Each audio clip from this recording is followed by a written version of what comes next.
Isang mapagpalang araw po sa ating lahat, mga katiits mula dyan sa Luzon, Visayas, and Mindanao. Good day, good treasure hunting day mga katiits. Ang ating talakay ngayon mga katiits, isang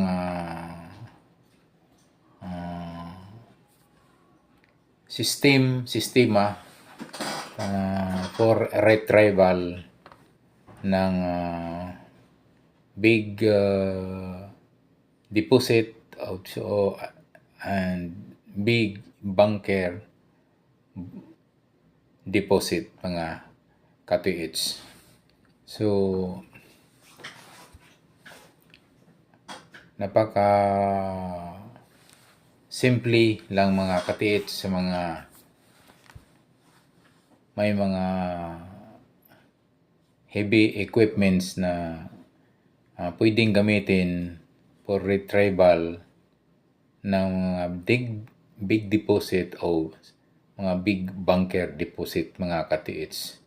So alam nyo naman mga katiits na karamihan sa mga ganyang malakihang items na ay talagang ginagamitan na yan ng mga heavy equipments mga katiits. So pag may financing talaga yan mga katiits, so hindi natin kaya mga katiits yan kung wala tayong budget yan sa ganyang mga recovery po ng big bunker at big deposit mga katiits.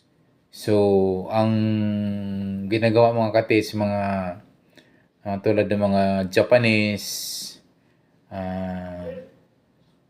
Korean and Chinese,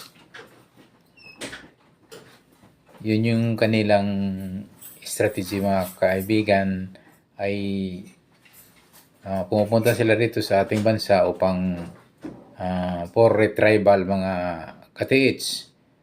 So sila ay nagre-rent na lang yan ng heavy equipments dito sa Pilipinas. So pero yung mga may mga kasamang mga mga expert na backhoe operator, bulldozer operator, kasi nga napapansin nyo mga katiits na sa mga yung mga hindi basta-basta mga driver, ito mga katiits sa heavy equipments, dahil ito ay para mga expert to sa mga high-rise mountain, sa mga matataas na lugar dito sa Pilipinas po. So ganito po yung kanilang mga dalang expert na mga driver, operator ng backhoe and bulldozer. So ito nga napapansin niyo po mga katiits, sa retrieval nila, sa paghukay ng mga may mga markers sa mga big boulders marker mga katiits. At napapansin po natin mga katiits na after recovering ng items ay yung mga boulder sign markers ay kanilang inaalis din mga katiits. Yung iba nga ay kanila pang binabasag para mawala na po yung markers na yun. Yung mga big boulder sign at yung mga big marker sign na yan mga katiits. So ganyan po yung kanilang sistema sa pag recover ng items, mga malakihang items sa ating lugar mga items. Kahit nga mga katiits, yung mga rocky yun mga katiits, yung tulad mga Japanese, yung nabanggit ko, yung Korean, and ano pa yung isa is Chinese mga katiits. Dahil nung panahon ng World War II, ayan ay siguro ay kasama-kasama ng mga Hapon yan. Dahil bakit may mga markers, may mga signs na Korean and Chinese. So, ibig sabihin, hindi lang Japanese yung mga tatago po ng mga malakihang volume po ng mga like gold bars dito sa ating bansang Pilipinas, mga ka-TH. So, talaga namang siyempre, pag ganyang klaseng malalaking volume na deposits, mga ka-TH, ay talaga namang at kung saan yung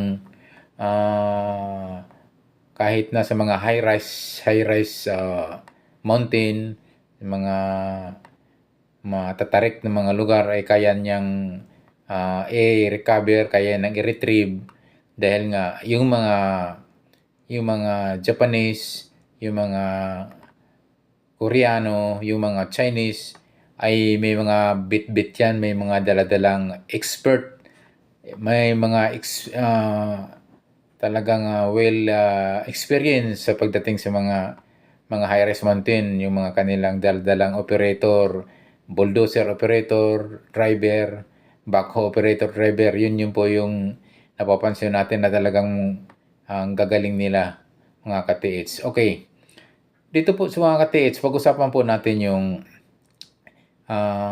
big deposits and big bunker deposits, mga ka-TH.